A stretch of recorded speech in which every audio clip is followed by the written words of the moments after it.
The holidays mean more travel, more shopping, more time online, and more personal info in more places that could expose you more to identity theft. But LifeLock monitors millions of data points per second. If your identity is stolen, our US-based restoration specialists will fix it, guaranteed, or your money back. Don't face drained accounts, fraudulent loans, or financial losses alone. Get more holiday fun and less holiday worry with LifeLock. Save up to 40% your first year. Visit lifelock.com/podcast. Terms apply. This episode is brought to you by Progressive Insurance. Fiscally responsible, financial geniuses, monetary magicians. These are things people say about drivers who switch their car insurance to Progressive and save hundreds. Visit progressive.com to see if you could save. Progressive Casualty Insurance Company and Affiliates. Potential savings will vary, not available in all states or situations. Hello, dear listeners. Welcome to a special edition of Achtung Mill, done at very short notice. Joining me to discuss the very sad news of the passing of former Millwall manager and certainly West Ham legend Billy Bonds is our show regular, Neil Fissler. Welcome to the show, Neil. All right, Nick, it was a bit of a shock, wasn't it, at lunch? Well, it was. Obviously there is a Millwall connection for any younger listeners. That Billy Bonds, although a West Ham legend, an ex-Charlton player, certainly West Ham stalwart. 700 odd career appearances for him, but he was Millwall manager in 1997 to 98. And I think for that reason, he deserves a mention on our show. This isn't a Millwall show, it's not a West Ham show, but I've always felt that Billy Bonds has some respect at the Den because he came to us, Neil, in very, very difficult circumstances, didn't he, in 1997, in the aftermath of the administration, when Theo Pathetis took over. Yeah, that's right. And he actually, for younger listeners, he does actually leave a lasting legacy at Millwall, which is that he actually paid £30,000 in March 1998, a month before he left, for an insurance underwriter from Essex. But yes, he did. of Neil Harris.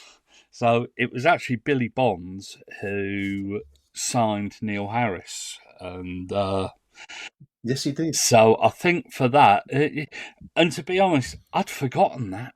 I'd forgotten that it was Billy Bonds that signed him. I read it earlier on and I thought, no, that can't be right. So I did a little bit of research.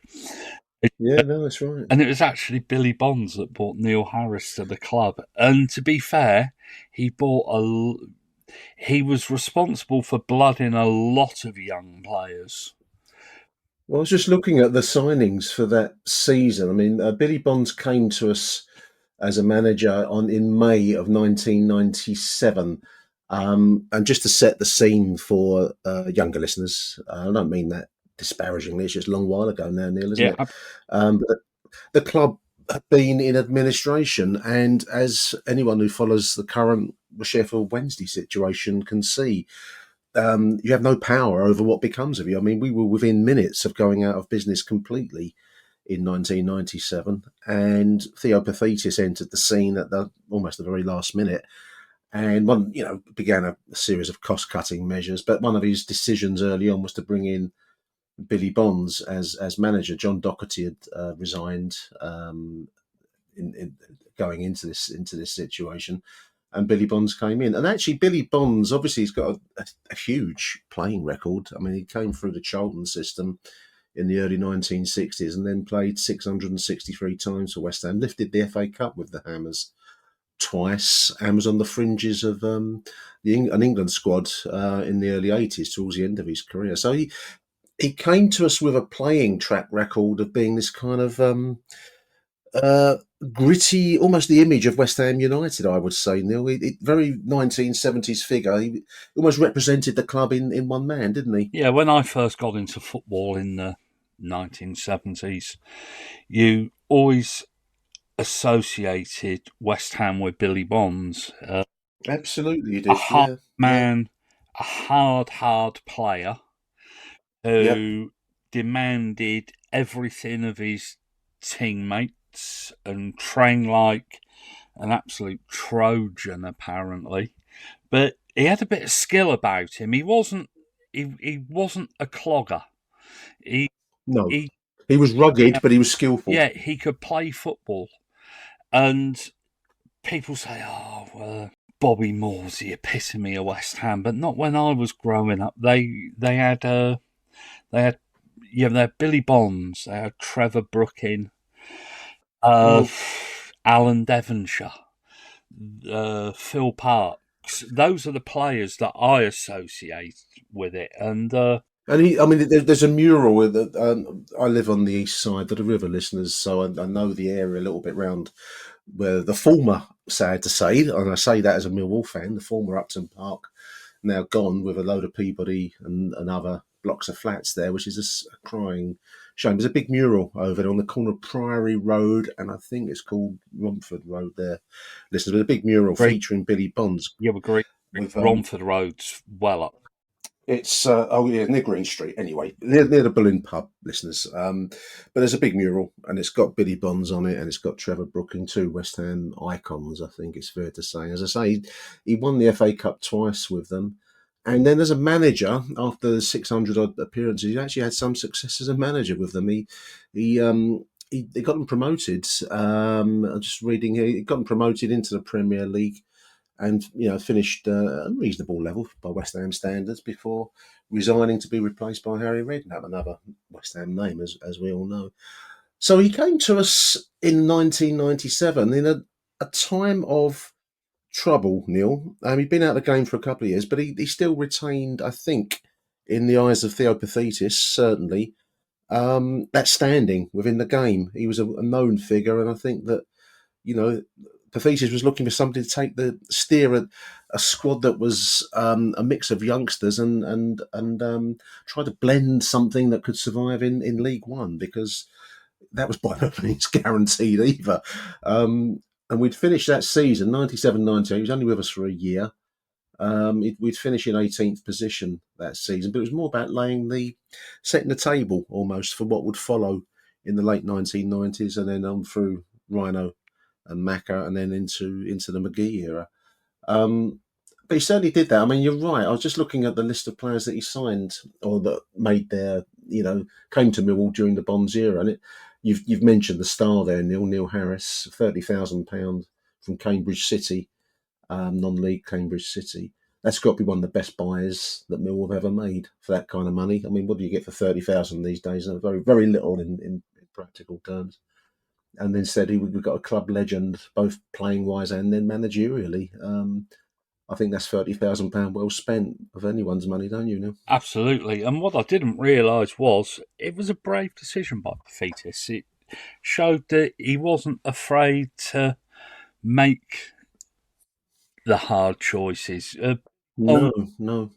Steeped in South East London history, actually claimed that he said, I don't know why they've appointed me, that this is like mad, but he actually said that his dad supported Millwall. I don't know if that was just one of those throwaway lines. Well, he said it. I've got the Daily Express here, and he says that. He actually says that. I got it from. So this is. Oh, you got it from the same piece. Yeah. On his appointment, troubled Millwall invest in bonds. Great headline by Kevin Mosley.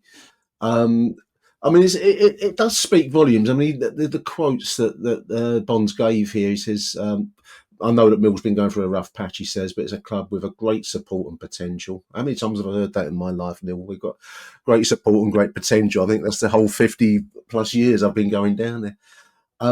He says, I'm black and white, no grey areas with me. I hope Mill supporters will recognise that. I give 100%, and that's what I'll be giving to Millwall.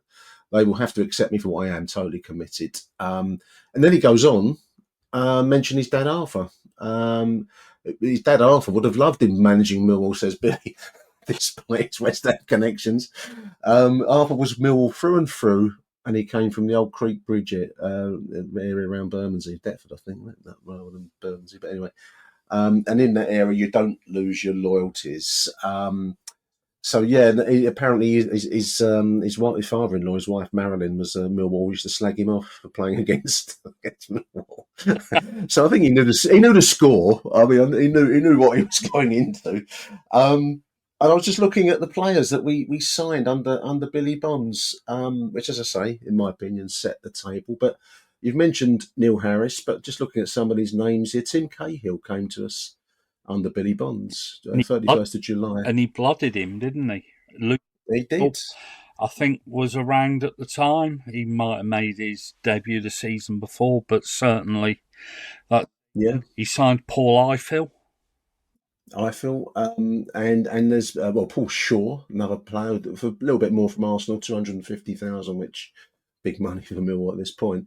But goal scorer that helped really build the platform that we would press on with later in the 90s there. But Cahill, Scott Fitzgerald,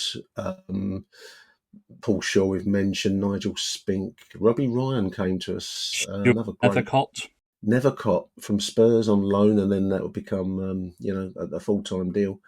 And then Joe Dolan, free from Chelsea. So these were players that would very much set the scene at the club, and they would press on from there. Obviously, the season after, when Bonds had left, we would get to the auto win screen and start to build league form, and the rest of it is history. But you can't deny that Billy Bonds really performed quite a crucial role, Neil, because I think he steadied the ship, didn't he, and created the basis on which others could build. Yeah, that's right. Yeah, well, we were on our downers, as you've said. I think there was one piece that I read had said that Millwall haven't had any headlines since their shares slumped to 1p.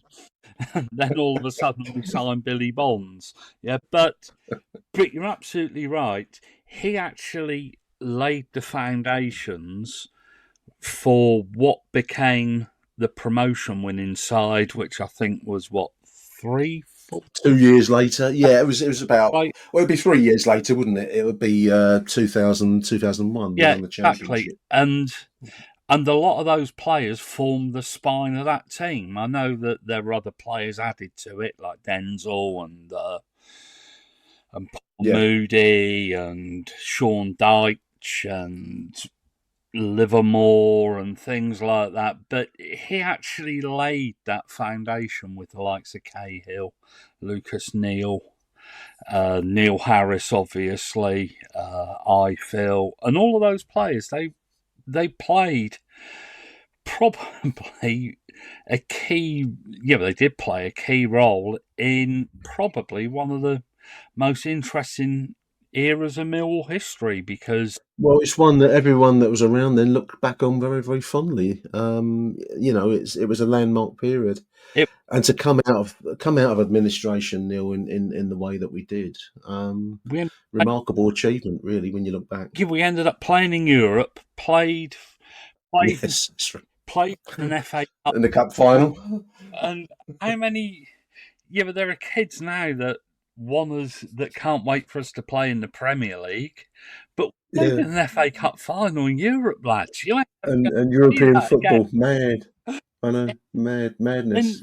I love the Billy Bonds was a manager for one season, listeners, and then Theo Pathetis had other ideas, shall we say? I think we'll probably call it that. He had other ideas about the management and going forwards. And the Liverpool Echo, I love this story. He fired Billy. He was fired in the May of 1998 after one season for being too good for us. Millwall revealed they parted company with Billy Bonds because he was too good for them. Theo Pathetis claimed that Bonds' playing and managerial experience at a higher level meant that he was not cut out for life in the lower divisions. Quote, it became apparent that he wasn't the right person for Millwall in the second division, end quote. That's a strange reason to be fired, that you're too good at your job. Mate, to be honest, I read the Evening Standard report when he left, and according to Theo, he wanted to step down several times that season. Persuaded to change his mind. But in a strange parallel to this season, at one time he had 16 players on the injured list. Yes. And according to one of the newspaper reports, had to pull on his boots in training to make the numbers for a kickabout. Yeah? Yeah, Love this. Well, we had no money. We had no money then, Neil. We were broke. I remember Theo used to turn the floodlights on just before kickoff to save on the electric bill. It was desperate, Yeah, desperate stuff back then. Post, wasn't it? In that.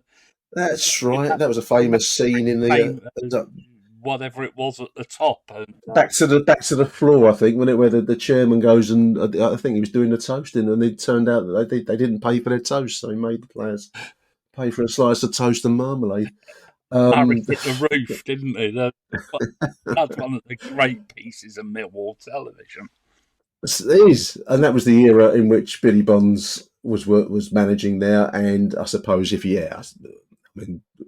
to laugh at the too good, but if you come from a level where you used to being able to have some resources, then it might have been very, very difficult. I don't know. But what I would say, just to close this very, very short tribute to an ex-manager, is that he really did, as we've said a few times, he set the table for future success. And I think for that reason, he deserves respect in the Millwall memory. I was looking on Wikipedia for a few bits and pieces, and it doesn't even mention his Millwall career as a manager in the Wikipedia page. It's all the glory days of West Ham and so on. So I thought we'd set the record straight. I think from what I was reading, he actually wanted to do well for Millwall. I believe he did. He had a bad experience at West Ham. Well, I think him and Redknapp fell out big time, certainly from what I've been reading. Yeah, I've read the same. He was an honourable guy, and he managed QPR's youth team, and I think he was Bristol Rovers London scout for a little while. And then I genuinely think he wanted to do well with Millwall. He seems that kind of guy that he said he wanted to do well. I think he did want to do well. I think that possibly I think Theo Billy Bonds probably was a bit wasn't what we needed. I think come along a little bit later, he probably would have done a similar job to McGee, because the club was on an even keel by then and was on its uppers. But it's just one of those things. But I know he's West Ham, and he's West Ham for 27 years, but it's the kind of guy you can't hate on. I can't. Not personally. I used to live in Mottingham, listeners, and Billy Bonds lived in what we called Mottingham Village, Neil, which was the posh part, not the council estate part. It was he lived up a road called West Park, and we used to call it Conquer Avenue because it was tree lined, totally different to our estate up the road. I once saw him, so I don't know why, as a kid, you feel some kind of personal connection to somebody you see, don't you? So I've never had any kind of bad feelings towards Billy Bonds, far from it, and everything we've said about his Millwall managerial period reinforces that. So you read Hoff. You read Hoff today. There was an awful lot of Millwall fans that live in and around that area came across him, and nobody's got a bad word to say about him. I think he's a very decent bloke, local boy, and as he said himself in the press, if he's got family connections to our club and Charlton, let's get real, everyone's got connections everywhere, haven't they? He seemed like a decent person, and I think that's the way he should be remembered. And I'm very glad to be able to do this little short tribute with Neil, because he holds respect, and for that reason, he deserves a good tribute of some sort from our Millwall perspective. So, rest in peace, Billy Bonds. 1946 to 2025, he died aged 79. Millwall manager from 1997 to 98, 53 matches in charge. R.I.P. Billy. This podcast is part of the Sports Social Podcast Network.